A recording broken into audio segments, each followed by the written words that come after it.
Freeland, how come the IRGC is not a terrorist group? Why is your government supporting Islamo-Nationalism? What?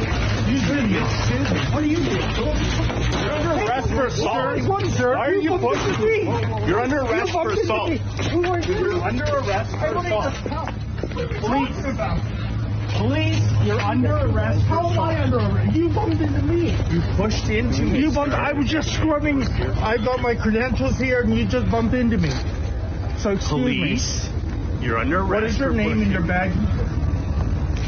What is your name and your badge? You've been told you're under arrest. Why am I under arrest? He blocked my way. What? I was just scrumming Christian Freeland. I'm a police officer. You're under arrest. What is your name and your badge number? Assaulting a police officer. How is that possible? Okay, because you assaulted me 3 years ago when blackface was very aggressive. You mean I was asking questions aggressively? No, your actions were. You were almost pushing everybody over. Lincoln, you got this on video, right? He's saying I'm pushing people over. That's an absolute falsehood. There were feet were shuffling. So now it appeared that way. That's what you're saying, officer. It appeared I was pushing people. I didn't touch a single person. That was a little bit aggressive for what was happening. Get that. You're under arrest. Please take the microphone out of my face. Well, I'd like an ongoing record of this. Can I have the microphone? Can I have the microphone? Can I have the microphone? Can you give? I'm not. Officer, take your hand out. Why am I under arrest? I'm just doing my job. Resist. You don't need to resist. I don't have. You don't have to say anything. You know the drill. I have nothing to hide, officer. Welcome to Black Faces Canada. This is what they do to journalists. I was merely scrumming Minister Freeland, and a RCMP officer blocked me, and evidently this is now a trumped-up charge of assault, folks. I didn't come here to cause any trouble. I came here to do my job, and now I'm handcuffed. This is your Canada now, folks. You know, this is the Gestapo taking blackface's orders. Outrageous. And meanwhile, the Islamic Revolutionary Guard Corps is not a terrorist organization. Is not a terrorist organization. And these liberals have the audacity to show up at a vigil for a plane in which almost 200 people were killed, 57 Canadians, one unborn child, by the way. And look at this. They don't want, it is against the law in Black Faces Canada to ask insensitive questions, impolite questions. So a Canadian government that props up an Islamo-fascist regime, that's okay. But if you ask questions about that, that's not okay. This is an absolute outrage. I didn't come here to cause trouble, folks. I just came here to ask questions. You're going to have to back up a little bit, okay? They're conducting an That's my cameraman, sir. He's not doing anything. No, I just want to provide some space so that everybody's safe here, okay? I'm not doing anything extra special. I'm doing what the mainstream media used to do, and that is scrum cabinet ministers, ask tough questions. I mean, this was surreal what happened yesterday. We never thought this was going to go haywire like this. We were there, and by the way, we didn't know in advance. We only found out once we got on site about an hour and a quarter before the actual vigil began. This is the ceremony or a remembrance event for the 4th anniversary of the Ukrainian Airlines flight that was shot down. 179 innocent civilians killed. That includes 55 Canadians, one unborn child. I want to put that out. The left won't put that in the official death toll, but I think that is a homicide as well. And what we wanted to do is find out if the people, there'll be people from all political stripes of all levels, because I was at the first commemoration 4 years ago. I wanted to see if Richmond Hill MP Majid Johari would dare show his despicable face at this event. But not only did Majid Johari show up, but Chrystia Freeland and even Blackface himself. The utter chutzpah. When we saw Fraulein Freeland walking into the venue, I couldn't resist asking her that question, the question that the mainstream media should be and isn't asking: how in blue hell is the IRGC not on a terror list? They're propped up just like Hamas, just like Hezbollah, by the Islamo-fascist regime in Iran. And, well, you saw what happened. I think, as they say over in the UK, Viva, that was a stitch-up.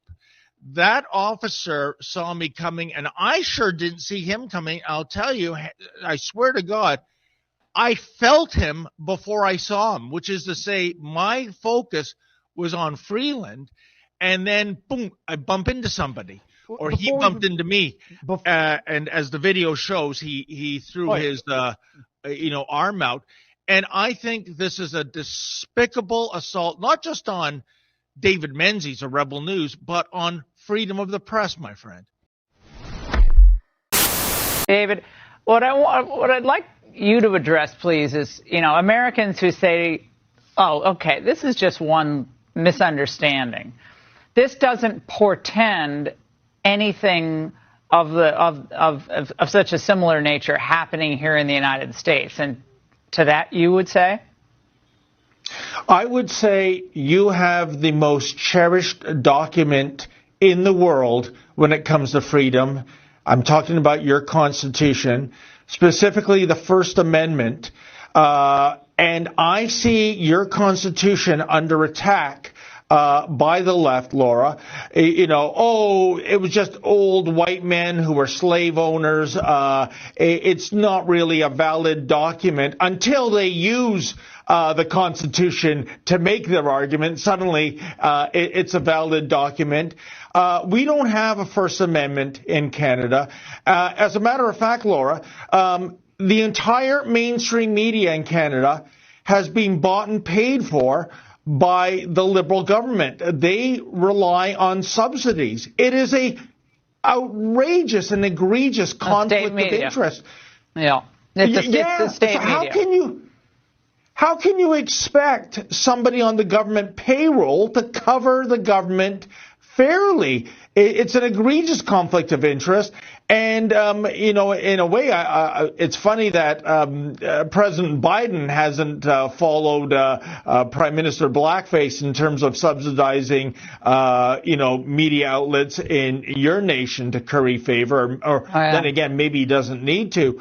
But I would argue that because of your First Amendment rights, if this happened to an American journalist, that is a multi-million-dollar lawsuit in the offing. It's completely unconstitutional, but we live in a banana republic now, Laura, in Canada. We can't grow bananas here. How about a maple syrup republic? Yeah, well, that has a better ring to it. Well, David, I hope, maybe that Royal Canadian Mounted Police, maybe you and he will get a beer and solve this problem or work together in some way. But I think it's a bad sign, and we'll see what happens next.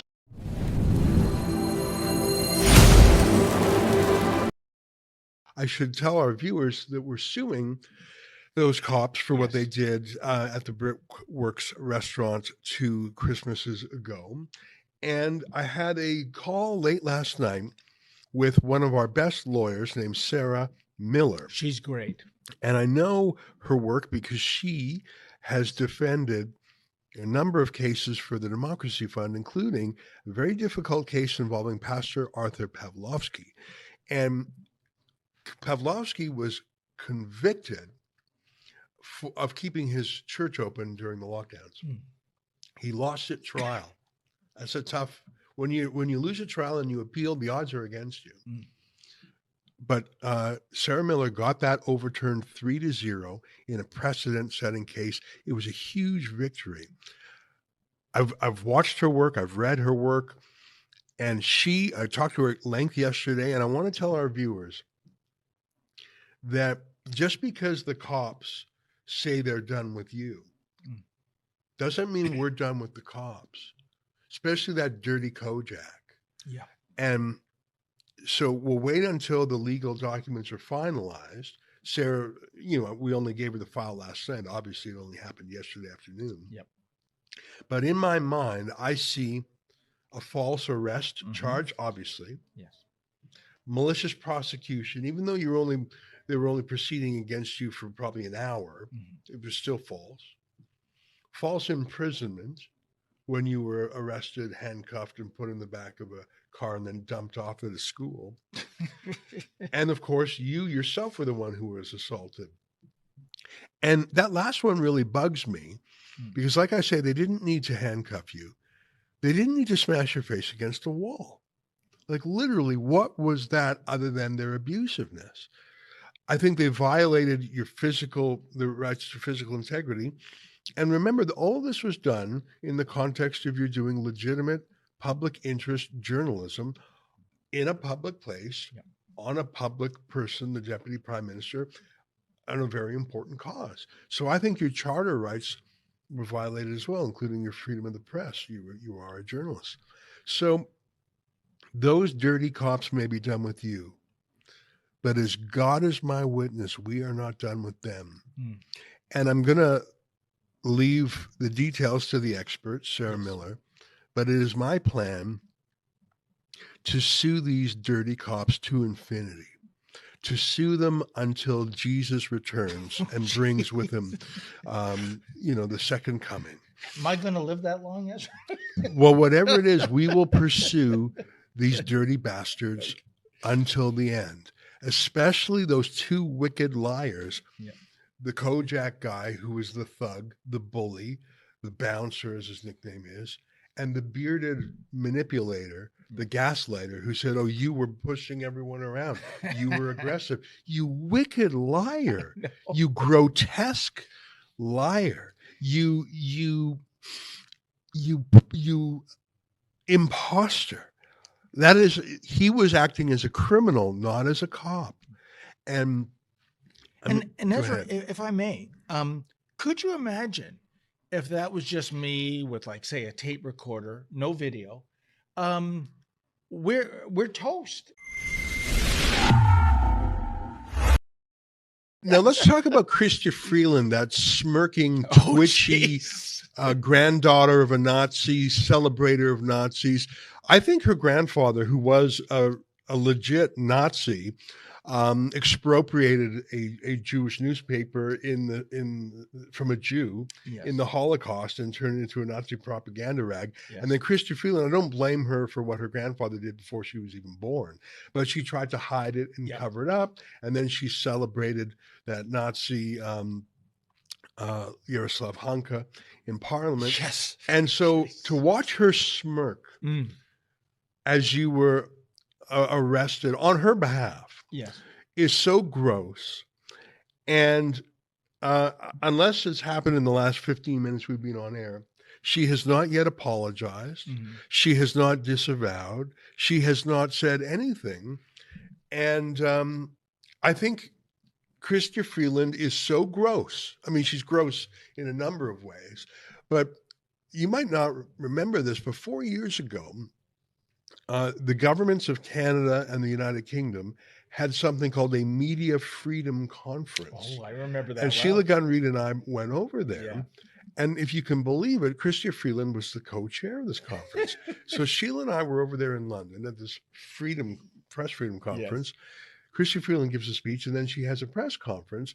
So Sheila wants to go. Yes. And Chrystia Freeland says, "No, not you." Yeah. At a Media Freedom Conference. Now, in the only time I can remember this happening, the other reporters there said, "If you don't let her in, we're not going." That was incredible. And let's make no bones. Those were foreign journalists coming to bat for you, not the Canadian. They were Canadians stationed overseas, so they weren't part of the Ottawa mindset. Gotcha. Okay. But how gross a person are you? You literally give a speech at a Media Freedom Conference, But like these cops, you're a total inveterate liar. You're a total genetic liar. And so the second you're off the stage talking about media freedom, you're banning and censoring journalists. Journalists hold governments accountable, knowing that we will face scrutiny and questions, that we as political leaders are not going to be grading our own work, makes us much better than we would otherwise be, even if we don't always feel that way in the throes of particularly heated press conferences. Transparency builds citizens' faith and confidence in their governments and in democracy. That's why journalists must have the ability to report facts freely and to defend, expose, and advance the truth without fear of retaliation, reprisal, violence, or imprisonment.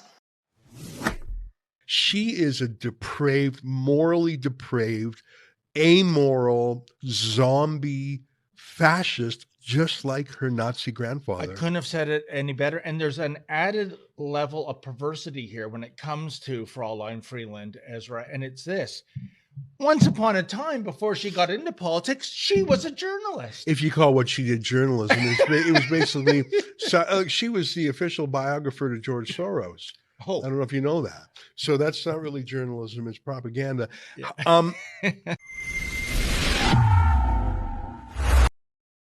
I have been suing the federal government for years. Yeah. I think we have 7 lawsuits right now against Justin Trudeau in various capacities. And in every single case, the government lawyers up hugely.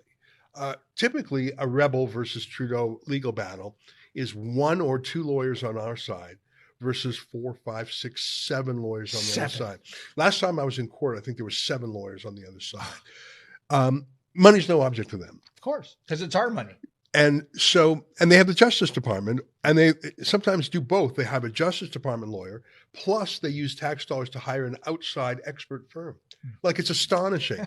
And if we sue the dirty cops here, both police forces and Chrystia Freeland, they are probably going to spend $1 million pushing back. There's no way that they would roll over on this.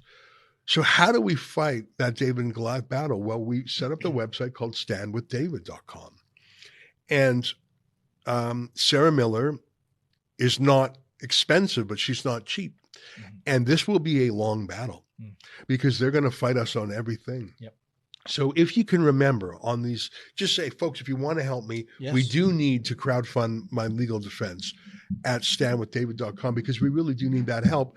And it's very exciting right now, but 6 months, 12 months, 18 months from now, when we're really in the thick of the lawsuit, that's when the bills will start to rack up. So we really need folks' help now. And I'm just so honored that our audience would contribute. Again, going back to our haters, as what I always find perversely ironic, they'll obviously say, oh, there goes Rebel News begging again. Wait a minute. I believe this is the most honest way of fundraising there is. Absolutely. We're not taking government money. If you like us, and you're in a position to give a few bucks, great. If you don't, you can still watch most of our content. Yeah. But the mainstream media takes it out of your bank account, assuming it's not frozen, that is, every 2 weeks. Oh, absolutely. The average gift to Rebel News is $58. And I mention that because, first of all, you will never know who the donors are. Yep. I don't check who's given $58. So you're guided only by your conscience and serving the viewer. There's no one big oligarch benefactor who you have to please. And we take no government money. We're not part of a corporate conglomerate. We don't have an angel oligarch investor. It is the most honest way to operate. And when I was growing up, when I went to law school, I guess that's 30 years ago now, I would read cases about free speech battles in the courts. And there was always a lawyer, a top civil liberties lawyer, that was hired by a consortium of broadcasters. So there would be one excellent lawyer, and CTV and Global and CBC and the Toronto Star and the Globe and Mail would each chip in, let's say, a couple grand, enough to put together a little kitty, and they would send a Top Gun civil liberties lawyer to court to seek intervener status and say, Your Honor, I'm here on behalf of the whole industry. Yeah. I'm here on behalf of a bunch of competitors who disagree on everything except for we've got to defend freedom of the press. That's how it used to be. You can look back at all these cases, and there was a lawyer for what they called the consortium. And it was basically every time there was a free speech battle, everyone in the industry knew they had to pony up a couple of grand, because that way, all for one and one for all. Everyone believed in free press, and that way it didn't fall to one company. That has not happened in over a decade. Yep. And so who will fill the void? Who went to court to bust down their ban on Rebel News at the leaders' debate? Well, we had to do that on our own. There was no interveners there. Yep. Who went to court to fight for my book, The Libranos? We were there by ourselves. Yep. Who's going to take these cops on?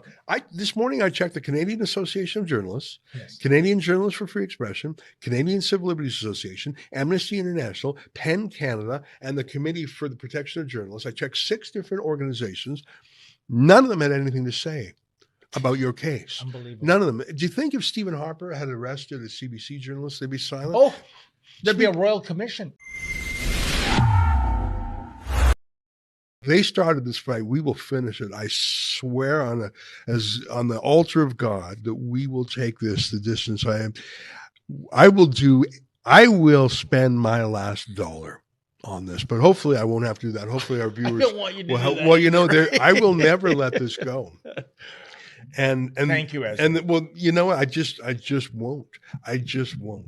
And it would be great if other people helped, but I have to tell you that there's nothing more important than this. We all saw exactly what happened. We all saw the lying, the gaslighting. We all saw the false arrest, the false imprisonment. We all saw the assault. We all saw that smirking fascist walk by. And if that doesn't prick people to action, well, then by God, I don't know what does. I want to show a couple of tweets, okay? Because there is a politician I want to give some credit to. Can you call up Pierre Poilievre's 2 tweets on the subject? So last night, his tweet is, and he did this late at night, 11 p.m., but fair enough. I mean, at least he did. He was the first politician to do it. He said he retweeted the video. This is the state of freedom of the press in Canada in 2024 after 8 years of Trudeau.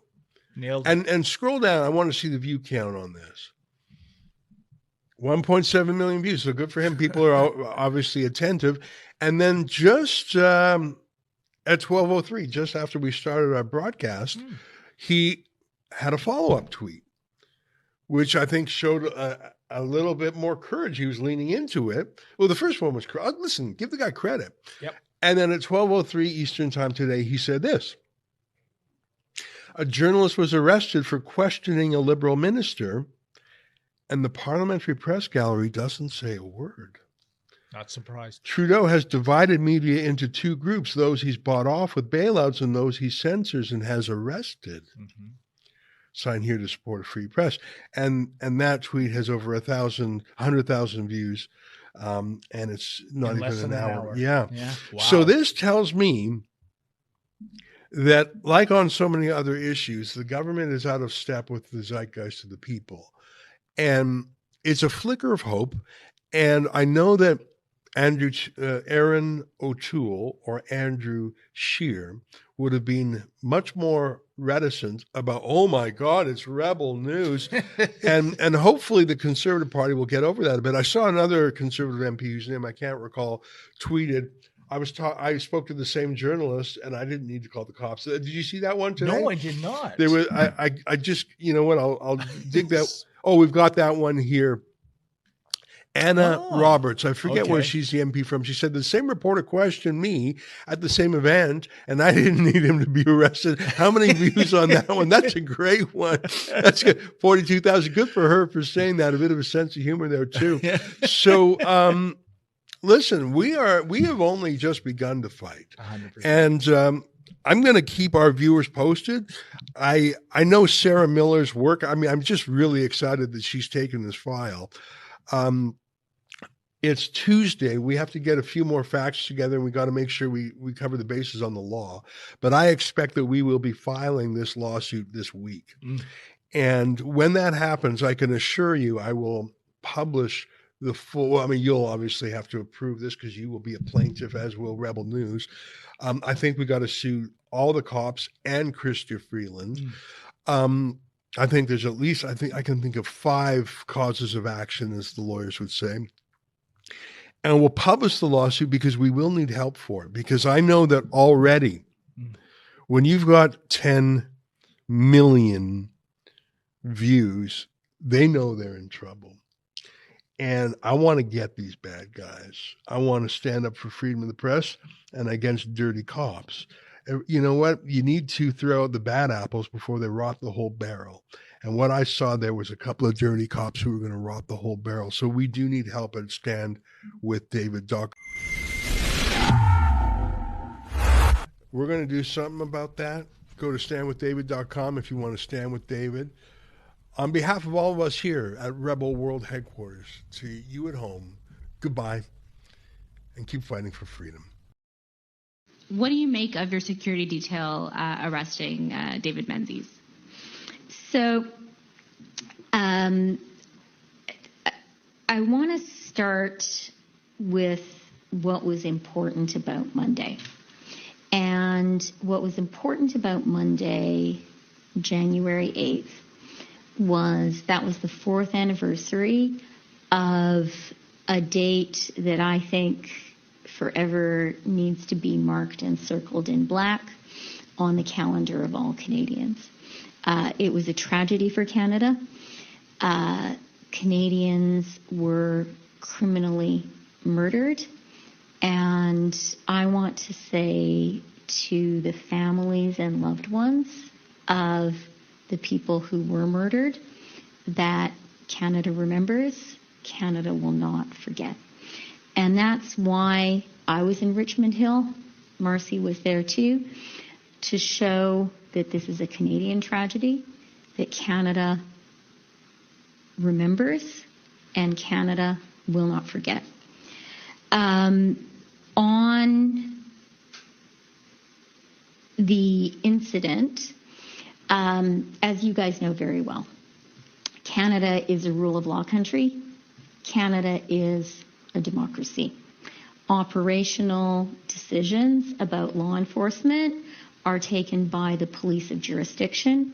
Quite appropriately, political elected officials have no role in the taking of those decisions, and that's why I don't have any further comment. Mr. Poilievre, David Menzies with Rebel News. Mr. Poilievre, the Liberals use both a carrot and a stick to control journalists in Canada. The carrot is obviously government money, including massive payments to publishers and broadcasters. This corrupts their editorial independence. The stick is regulation, including censorship, banning reporters from press conferences, the CRA's journalism licensing regime, and the CRTC's new power to alter search engine algorithms. My question, sir, is this. Which of these carrots and sticks would you keep as Prime Minister, and which would you repeal?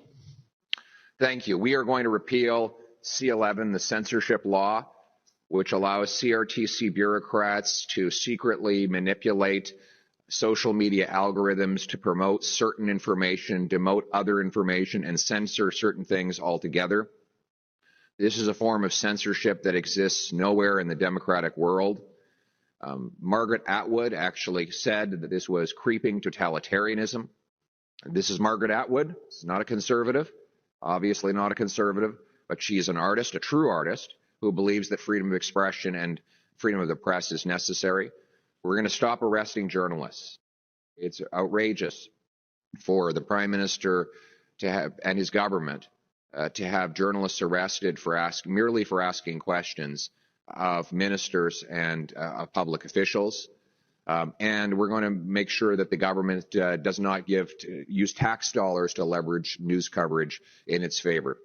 Right now, Justin Trudeau is censoring those that he disagrees with and trying to buy off the rest. And that undermines confidence among Canadians in the news media. Now, you sometimes hear about liberal bias in the media these days, how they're constantly letting our government off the hook for no good reason. Frankly, I think that's insulting. It's clear that they let us off the hook for a very good reason, because we paid them $600 million.